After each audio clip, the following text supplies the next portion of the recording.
இன்றைய வேளாண் தொழில்நுட்ப பகுதியில் கொய்யா சாகுபடியில் அடர் நடவு தொழில்நுட்பம் குறித்து அரியலூர் மாவட்டம் உடையார்பாளையம் கிரீடு வேளாண் அறிவியல் நிலைய தோட்டக்கலைத்துறையின் தொழில்நுட்ப வல்லுநர் ஒய் ராஜா ஜோஸ்லின் அவர்கள் தரும் தகவல்கள்.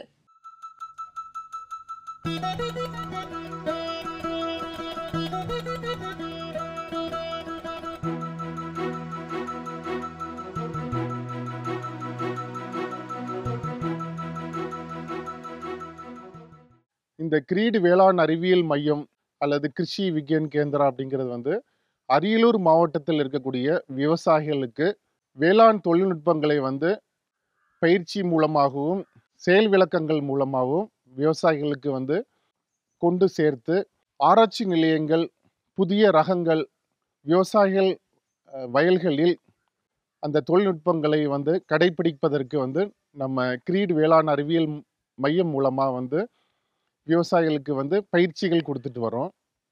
அந்த வகையில் வந்து நம்ம கேவிகே மூலமாக வந்து விவசாயிகளுக்கு வந்து இந்த கொய்யா சாகுபடியை பற்றின வந்து பயிற்சிகள் வந்து கொடுத்துட்ருக்குறோம். இந்த கொய்யா சாகுபடி வந்து ஒரு தோட்டக்கலை பயிர்களில் வந்து நல்ல வருமானம் தரக்கூடிய ஒரு பயிராக இருக்குது. கொய்யா வந்து ஒரு 3 ரகங்கள் இருக்குது. அதில் முக்கியமாக வந்து வெள்ளை கொய்யா, சிவப்பு கொய்யா அப்படின்னு சொல்லி இருக்குது. வெள்ளை கொய்யா ரகங்களில் வந்து லக்னோ 49 அப்படிங்கிற ரகம் வந்து பிரபலமாக வந்து விவசாயிகள் பயிர் செஞ்சுட்டு வர்றாங்க. அதே மாதிரி வந்து அலகாபாத் சஃபேதா அப்படிங்கிற ரகமும் வந்து விவசாயிகள் வந்து சாகுபடி பண்ணிட்டு இருக்கிறாங்க. சிவப்பு கொய்யா ரகத்தில் வந்து 3 ரகங்கள் இருக்குது. முதலாவது வந்து அர்க்கா கிரண். இது வந்து இந்திய தோட்டக்கலை ஆராய்ச்சி நிலையம் பெங்களூரில் இருக்கக்கூடிய ஆராய்ச்சி நிலையம் மூலமா வந்து வெளியிடப்பட்டது. இந்த ரகங்களும் வந்து நம்ம அரியலூர் மாவட்டம் கேவிகே மூலமாக விவசாயிகளுக்கு வந்து இந்த ரகத்தை வந்து செயல் விளக்கம் செய்து, இந்த ரகமும் வந்து நம்ம அரியலூர் மாவட்டத்திற்கு ஏற்ற ரகம், நல்ல மகசூல் கொடுக்கக்கூடிய ரகம் அப்படிங்கிறத வந்து கண்டறிந்திருக்கிறோம். அதே மாதிரி வந்து தாய்வான் பிங்க் அப்படின்னு வந்து ஒரு சிவப்பு கொய்யா ரகம் இருக்குது. இந்த ரகமும் வந்து கொய்யா சாகுபடியில் வந்து நல்ல ஏற்ற ரகம் அப்படின்னு சொல்லி வந்து நம்ம கண்டுபிடிச்சிருக்கிறோம். அதே மாதிரி இப்போ புதுசாக வந்து ரெட் டைமண்ட் அப்படின்னு ஒரு ரகமும் வந்து நம்ம வந்து விவசாயிகளுக்கு வந்து அறிமுகப்படுத்திட்டு இருக்கிறோம். இந்த ரகமும் வந்து விவசாயிகள் வந்து சாகுபடி பண்ணலாம். இது மாதிரி வந்து கொய்யாவில் வந்து புதிய ரகங்கள், ஒவ்வொரு ரகங்களையும் வந்து பார்த்திங்கன்னா அதோடைய டேஸ்ட் வந்து பார்த்திங்கன்னா வித்தியாசமாக இருக்குது. முக்கியமாக வந்து இந்த சிவப்பு கொய்யா ரகம் இப்போ அரியலூர் மாவட்டத்தில் வந்து விவசாயிகளுக்கு வந்து பார்த்திங்கன்னா நல்ல விலை கிடைக்குது. சாதாரணமாக வந்து வெள்ளை கொய்யா வந்து விவசாயிகளுக்கு வந்து பார்த்திங்கன்னா கிலோ 30 ரூபா அப்படின்னு சொல்லி வந்து வயலில் எடுக்கிறாங்க. இது வியாபாரிகள் வாங்கிட்டு போயிட்டு வந்து அவங்க வந்து கிலோ 60 ரூபா அப்படின்னு விற்கிறாங்க. அதே இந்த சிவப்பு கொய்யா ரகம் வந்து பார்த்திங்கன்னா இப்போது கிலோ வந்து 40 ரூபா அப்படின்னு எடுத்து விவசாயிகள் கிலோ 80 ரூபா அப்படி, வியாபாரிகள் கிலோ 80 ரூபா அப்படின்னு சொல்லி வந்து விற்பனை பண்ணிட்டு வராங்க. இப்போ இந்த சிவப்பு கொய்யா ரகம் வந்து பார்ப்பதற்கு வந்து அழகாக இருக்குனாலும், அது டேஸ்ட் இருக்குனாலையும் வந்து இது வந்து இப்போ விவசாயிகள் வந்து அதிகமாக விரும்பி சாகுபடி பண்ணிட்டு வராங்க. இந்த கண்டுகளும் நம்ம அரியலூர் மாவட்டம் கேவிகே மூலமாக வந்து நம்மளுடைய நர்சரி மூலமாக வந்து உற்பத்தி பண்ணி விவசாயிகளுக்கு வந்து வழங்கிட்டு வரோம். பொதுவாகவே வந்து கொய்யா சாகுபடியில் பார்த்தோம் அப்படின்னா வந்து சாதாரணமாக வந்து ஒரு 16 அடிக்கு 16 அடி இடைவெளியில் வந்து பார்த்திங்கன்னா விவசாயிகள் வந்து ஒரு ஏக்கருக்கு வந்து 160 கண்டுகள் தான் வந்து நடவு பண்ண முடியும். ஆனால் இப்போ புதிய தொழில்நுட்பம் வந்து அடர் நடவு முறை அப்படின்னு சொல்லி வந்துருச்சு. இந்த தொழில்நுட்பத்து மூலமாக வந்து பார்த்திங்கன்னா ஒரு ஏக்கருக்கு வந்து 444 கண்டுகள் வந்து நடவு பண்ணலாம். அதாவது வந்து ஒரு ஏக்கருக்கு 3 மீட்டருக்கு 3 மீட்டருங்கிற இடைவெளியில் 10 அடிக்கு 10 அடி அப்படிங்கிற இடைவெளியில் வந்து விவசாயிகள் எல்லாம் வந்து சாதாரண நடைமுறையில் வந்து 160, இந்த அடர் நடவு முறையில் வந்து 444 கண்டுகள், அதாவது கிட்டத்தட்ட 3 மடங்கு அதிகமாக வந்து செடி எண்ணிக்கையை வந்து விவசாயிகள் வந்து பராமரிக்க முடியும். இந்த மாதிரி வந்து 3 மடங்கு அதிகமாக செடி எண்ணிக்கையை வந்து விவசாயிகள் வயலில் வந்து இங்கே பராமரிக்கிற நேரம் மகசூலும் வந்து சாதாரண முறையை காட்டிலும் வந்து இந்த அடர் நடவு முறையில் வந்து 3 மடங்கு அதிகமாக விவசாயிகளுக்கு வந்து கிடைக்குது. இந்த தொழில்நுட்பத்தை வந்து நம்ம அரியலூர் மாவட்டம் கேவிகேக்கு முன் பகுதியில் வந்து பார்த்திங்கன்னா விவசாயிகளுக்கு செயல் விளக்கமாக வச்சுருக்கிறோம். அதே மாதிரி வந்து இந்த அடர் நடவு முறையில் வந்து முக்கியமாக கடைபிடிக்க வேண்டிய தொழில்நுட்பம் அப்படின்னு பார்த்தோம் அப்படின்னா கவாத்து முறை. கவாத்து முறை வந்து இந்த கொய்யா சாகுபடிகளில் ரொம்ப முக்கியமானது.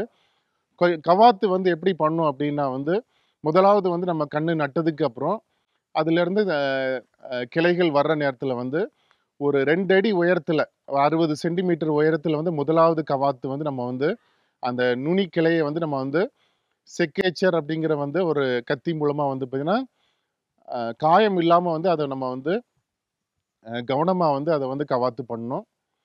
அதே மாதிரி வந்து அந்த 2 அடி உயரத்துல கவாத்து பண்ணதுக்கு அப்புறம் திருப்பி 4வது மாதம் கிட்டத்தட்ட வந்து அந்த கொய்யா கன்றுல வந்து பார்த்தீங்கன்னா கிட்டத்தட்ட வந்து 2 கிளைகளை வந்து 2 திசையில வந்து வளர விடணும். அந்த 4வது மாதம் வந்து 2 அடி வளர்ந்துருக்கும். அதுல 1 அடியை நறுக்கி விடணும். அப்போ வந்து திருப்பியும் அந்த 2 கிளைகள்ல இருந்து பார்த்தீங்கன்னா 4 கிளைகள் வந்து திருப்பி வந்து 4வது மாதம் கழிச்சு கிடைக்கும். இந்த 4 கிளைகளையும் திருப்பி நறுக்கி விடணும். திருப்பி வந்து 4வது மாதம் கழிச்சு திருப்பி ஒருக்கா வந்து அதை கவாத்து பண்ணணும். அப்படி பண்ணுற நேரம் வந்து கிட்டத்தட்ட வந்து 8 கிளைகள் கிடைக்கும். அடுத்து வந்து 16 கிளைகள் கிடைக்கும். இந்த மாதிரி வந்து நம்ம வந்து அந்த கொய்யா செடியை வந்து வடிவமைப்பு பண்ணணும். இந்த வடிவமைப்பு ரொம்ப ரொம்ப அவசியம்.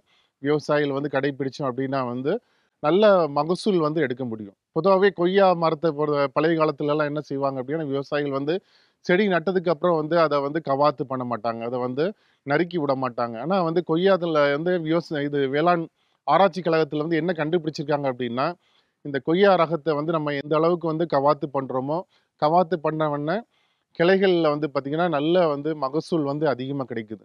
பொதுவாகவே வந்து பார்த்திங்கன்னா கவாத்து பண்ணுற நேரத்தில் வந்து கவாத்து பண்ணி முடிச்ச உடனே வரக்கூடிய புதிய தளிர்களில் வந்து 5வது இலையில வந்து பார்த்திங்கன்னா பூ காயோட வரது பார்க்க முடியும். ஆனால் அந்த கவாத்து பண்ணுறதுக்கு முன்னாடி நம்ம வந்து முக்கியமாக வந்து ஒரு தொழில்நுட்பத்தை வந்து செய்யணும். முக்கியமாக அதுக்கு கொடுக்கக்கூடிய உரம், ரசாயன உரங்கள்னாலும் சரி அல்ல இயற்கை உரங்கள்னாலும் வந்து பார்த்திங்கன்னா ஒரு மரத்துக்கு வந்து ஒரு 3 வருஷத்துக்கு மேலே உள்ள கொய்யா மரங்களுக்கு ஒரு 50 கிலோ தொழு உரம் அல்லது மண்புழு உரம் எடுத்துட்டிங்க அப்படின்னா ஒரு 10லேருந்து 20 கிலோ மண்புழு உரம் நம்ம வந்து கவாத்து பண்ணுறதுக்கு ஒரு வாரத்துக்கு முன்பாக வந்து நம்ம கொடுத்துட்டு அதுக்கப்புறம் வந்து கவாத்து பண்ணணும். விவசாயிகள் சில நேரங்களில் வந்து நம்ம கவாத்து பண்ணதுக்கப்புறம் நம்ம உரம் கொடுக்கலாம் அப்படின்னு நினச்சோம் அப்படின்னா இந்த கவாத்து பண்ணதுக்கப்புறம் வரக்கூடிய கிளைகளில் வந்து பார்த்திங்கன்னா 5வது இலையில வந்து இந்த பூ காய் இல்லாமல் போயிடும். இந்த மாதிரி வந்து பூ காய்கள் வந்து வராமல் போயிடுச்சு அப்படின்னா அதுக்கப்புறம் வந்து பார்த்திங்கன்னா ஒரு 6 மாதத்துக்கு வந்து பார்த்திங்கன்னா அந்த கிளைகள் வந்து வளர்ந்து போயிட்டே இருக்குமே தவிர அதில் வந்து காய்ப்பு வந்து இருக்காது. அதில் பூக்காத காய்க்காத கிளைகளை வந்து திருப்பவும் வந்து பார்த்திங்கன்னா நம்ம வந்து ஒரு வாரத்துக்கு முன்பாக வந்து நம்ம உரம் கொடுத்துட்டு அதுக்கப்புறம் வந்து அதை வந்து கவாத்து பண்ணணும். சரியான நம்ம வந்து உரம் நிர்வாகம் மண் பரிசோதனை அடிப்படையில் வந்து பார்த்திங்கன்னா உரம் போட்டு நம்ம வந்து அந்த கொய்யா செடிகளை வந்து நம்ம வந்து பராமரித்தோம் அப்படின்னா கிட்டத்தட்ட வந்து பார்த்திங்கன்னா ஒரு ஏக்கருக்கு வந்து 10 டன்னுகள் வந்து குறையாமல் வந்து நம்மளால் வந்து மகசூல் எடுக்க முடியும். முக்கியமாக கொய்யாவில் வந்து சாகுபடியில் வந்து அடநடவு முறையில் வந்து நம்ம வந்து நடவு பண்ணணும். அடுத்ததாக வந்து மண் பரிசோதனை அடிப்படையில் வந்து நம்ம வந்து உரம் போடணும். ஏன்னா ஒவ்வொரு மண்ணுக்கும் வந்து பார்த்திங்கன்னா இந்த மண்ணுடைய வந்து உரத்துடைய சிபாரிசு வந்து நமக்கு வந்து மாறும்.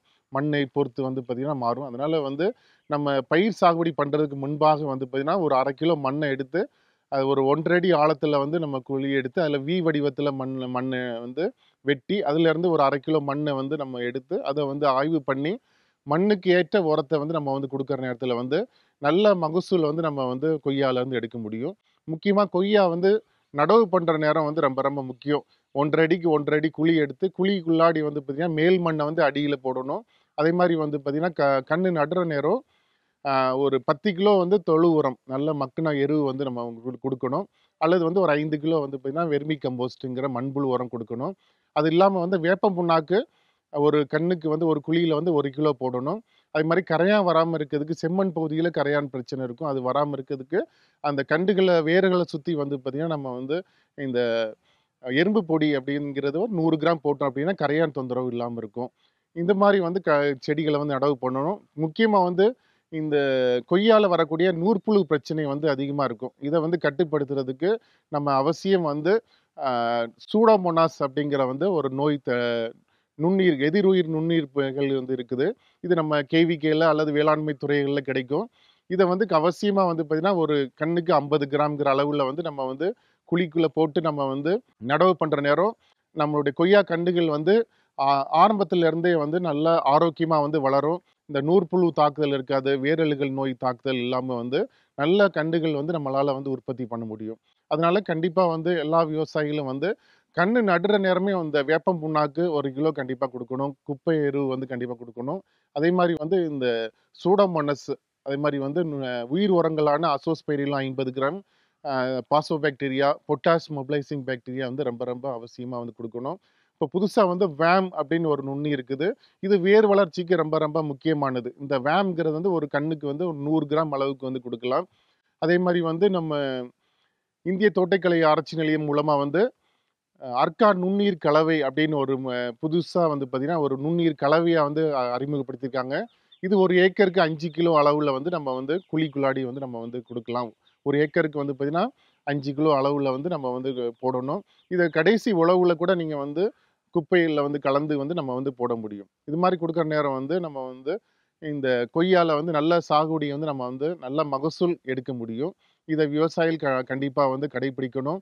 இந்த கொய்யாவ பொறுத்த மட்டுல வந்து இதுல வந்து மாவு பூச்சி பிரச்சனை அப்படிங்கிறது வந்து ஒரு பெரிய பிரச்சனையா இருக்கும். இலைகள் வந்து சுருட்டிட்டு போகும்.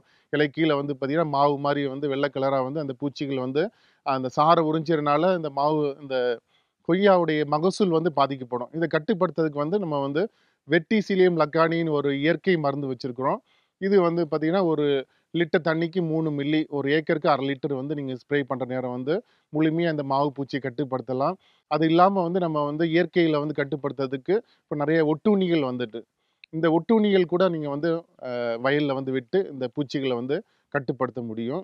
அது இல்லாம வந்து கொய்யால வந்து நுண்சத்து பற்றாக்குறைகள், முக்கியமா வந்து மெக்னீசியம் சத்து பற்றாக்குறை, ஜிங்க் சல்ஃபேட் பற்றாக்குறை வரும். இத கட்டுப்படுத்துறதுக்கு இலை வழியா நம்ம வந்து இந்த ஜிங்க் சல்ஃபேட் வந்து 5 கிராம் 1 லிட்டர் தண்ணிக்கு அப்படிங்கிற அளவுல வந்து நம்ம ஸ்ப்ரே பண்ணலாம்.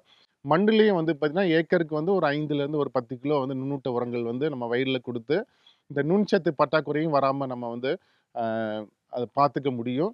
மேலும் வந்து விவசாயிகள் கொய்யா பத்தின ஆலோசனைகள் வேணும் அல்லது வந்து பயிற்சிகள் வேணும் அப்படின்னா, அரியலூர் மாவட்டத்தில இருக்கக்கூடிய கிரீடு வேளாண் அறிவியல் மையத்தை வந்து அணுகி, எங்களுடைய தொழில்நுட்ப வல்லுநர்கள் மூலமா வந்து நீங்க வந்து இந்த கொய்யா சாகுபடிய வந்து கேட்டு வந்து நம்ம வந்து அதுபடி நம்ம வந்து நீங்க வந்து சாகுபடி செஞ்சீங்க அப்படின்னா, நல்ல மகசூல் வந்து எடுக்க முடியும். மேலும் விவரங்கள் பெற ராஜா ஜோஸ்லின் அவர்களை 097863796000 என்ற கைபேசி எண்ணில் தொடர்பு கொள்ளவும்.